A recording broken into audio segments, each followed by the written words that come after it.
Welcome to Time News Studios.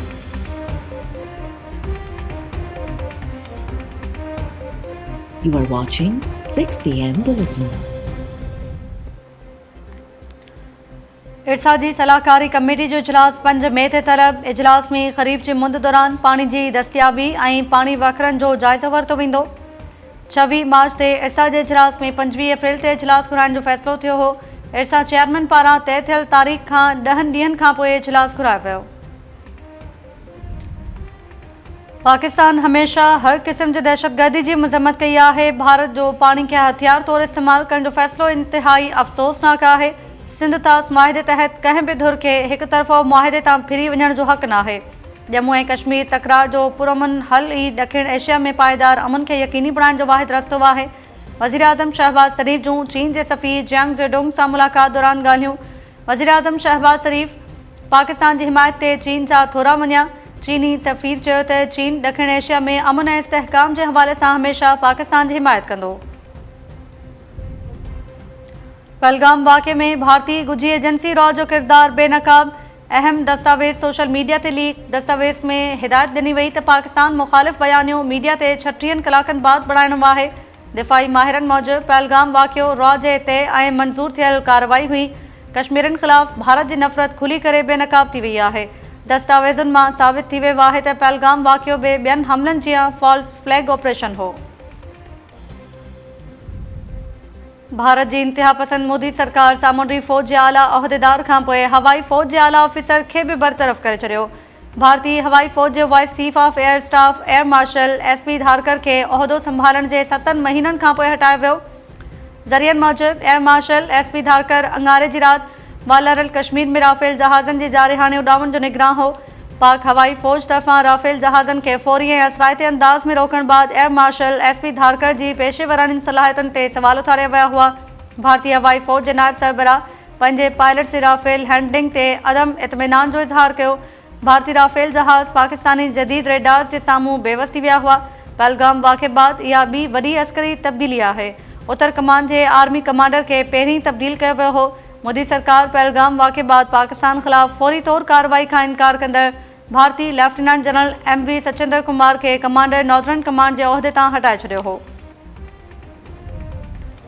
Pahalgam वाक़े खां पोइ पाकिस्तान ऐं भारत विच में छिकताण वधण सबबि पाक फ़ौज कंहिं बि अखराई जो मुंहुं तोड़ जवाबु ॾियण लाइ मुकमल तौरु तयारु। सिक्योरिटी ज़रियनि मूजिबि पाक फ़ौज जूं जंगी मशक़ूं भरपूर नमूने जारी। जंगी हिकमत अमली खे नज़र में रखंदे जदीद हथियारनि जो अमली मुज़ाहिरो। जंगी मशक़ुनि जो मक़सदु दुश्मन जी कंहिं बि अखराई जो भरपूर ऐं मुंहुं तोड़ जवाबु ॾियणु आहे। पाकिस्तान ऐं भारत विच में छिकताण बाद ख़ैबर पख्तूनख्वा जे 29 ज़िलनि में सायरन लॻी विया।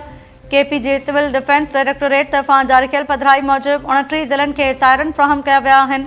हमले जी सूरत में 15 किलोमीटर ताईं सायरन आवाज़ ॾियण जी सलाहियत रखनि था। पेशावर, एबटाबाद, मर्दान, कोहाट, सवात, डेरा इस्माइल खान, बनू, मालाकंड, लोअर दीर समेत ॿियनि ज़िलनि में सायरन लॻाया विया आहिनि। भारतीय अगराई जो मुंहुं तोड़ जवाबु ॾियण लाइ तयारु आहियूं। असांजी हवाई, सामूंडी ऐं ज़मीनी फ़ौज भारत तरफ़ां कंहिं बि क़िस्म जी अगभराई जो भरपूर जवाबु ॾियण जी सलाहियत रखे थी। Peoples Party chairman Bilawal Bhutto Zardari जो परॾेही ख़ाबिरू इदारे खे इंटरव्यू। बिलावल भुट्टो ज़रदारी चयो त माज़ी में बि ॾिठो वियो आहे त ॿिन्ही मुल्कनि विच में जंग थी। असां नथा चाहियूं त छिकताण वधे। आलमी बिरादरी छिकताण रोकण लाइ क़दम खणी पहलगाम वाक़े जी आज़ादाणी ऐं गैर जानिबदारानी जांच यकीनी बणाए। ॿिनि एटमी ताक़तुनि विच में छिकताण घटि न थी त जंग जी सूरत बि इख़्तियार करे सघे थी। ॾखिण एशिया जे रिवायती मुख़ालिफ़नि विच में छिकताण हमेशह ॻणती जो सबबु हूंदी आहे। नरेंद्र मोदी जी क़यादत में हिंदुस्तान इलाइक़ाई अमन लाइ हिकु संगीन ख़तरो आहे। तहरीक इंसाफ़ जी सियासी कमेटी ऐं कोर कमेटी जी गॾियल पधिराई में चयो वियो त पाकिस्तान हिकु नाज़ुक मोड़ ते बीठो आहे। भारतीय धमकियुनि जे जवाब में हाई अलर्ट जो ऐलान कयो वियो आहे। अहिड़े वक़्त में क़ौमी इतिहाद ऐं एतमाद जोगी क़यादत अणटर आहे। असां हिन जंग जी हिमायत ऐं वञण जी ख़तरनाक इरादनि जी मज़म्मत कयूं था। PTI बानी ताक़त ऐं वाज़े रद्द अमल जो मुज़ाहिरो करे रहियो आहे। मीरपुर ख़ास में पीपल्स पार्टी जे जलसे जूं तयारियूं मुकमल। मुख़्तलिफ़ इलाक़नि खां जियालनि जी आमद जो सिलसिलो जारी। जलसे खे Peoples Party chairman Bilawal Bhutto Zardari, वॾो वज़ीर मुराद अली शाह ऐं ॿिया अॻवान ख़िताब कंदा। पीटीआई बानी जे 190 मिलियन पाउंड केस में सज़ा ख़िलाफ़ अपील हलंदड़ साल इस्लामाबाद हाई कोर्ट में ॿुधणी लाइ मुक़ररु थियण जो को बि इम्कान न आहे। रजिस्ट्रार ऑफिस रिपोर्ट अदालत में जमा कराए छॾी।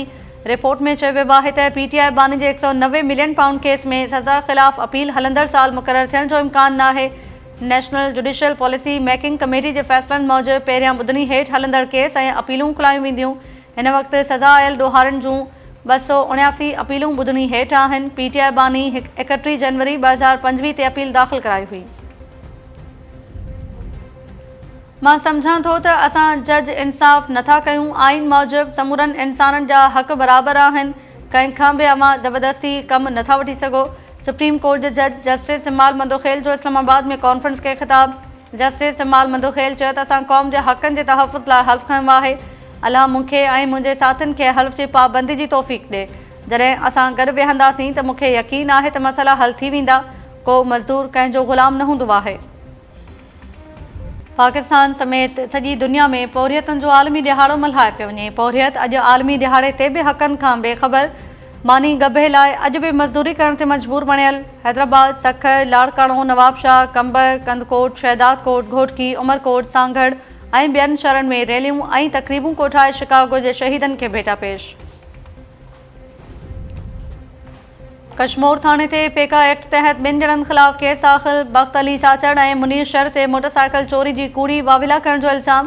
केस जे मतन में ॼणायो वियो आहे त मुनीर शर ऐं बख़्त अली चाचड़ 2 ॾींहं अॻु मोटरसाइकिल चोरी जी बबड़लो थाणे ते एनसी दाख़िल कराई। साॻी मोटरसाइकिल कश्मीर थाणे जे हद मां फुर थियण जी वाविला करे कश्मीर थाणे ते कूड़ो इतला ॾिनो वियो। जवाबदार हथियारनि जे ज़ोर ते 16 वरनि जी साली खे अगवा करे वियो। छाछरो वासण नारी मुड़ुस ख़िलाफ़ मासूम पुट खणी नंगर पाकर प्रेस क्लब पहुची वई। नारी डानी कोल्ही दाहींदे चयो त मुड़ुस धारशी कोल्ही हथियारनि जे ज़ोर ते भेण अमियान खे अगवा करे वियो आहे। पुलिस मदद करण लाइ तयारु न आहे। नोटिस वठी मुड़ुस ख़िलाफ़ कार्रवाई करे भेण खे बाज़ियाब करण जो मुतालबो। ऐं कराची शहर जे 11 रोडनि ते पाबंदी लॻाइण ख़िलाफ़ ड्राइवर्स जो प्रेस क्लब आॾो धरणो हणी नारेबाज़ी। रिक्शा ड्राइवर्स जो चवणु आहे त कमिश्नर कराची ऐं AIG कराची नाइंसाफ़ी कई आहे। रिक्शाउनि जे मुकमल काग़ज़ ऐं फिटनेस तोड़े रूट परमिट जे हुजण बावजूदि पाबंदियूं छो लॻायूं वेयूं आहिनि। नोटिस वठण जो मुतालबो।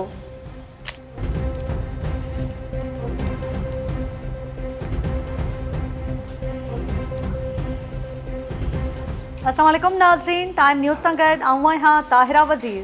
हेडलाइंस सां ॾिठियूं तफ़सीली ख़बरूं शॉर्ट ब्रेक खां पोइ।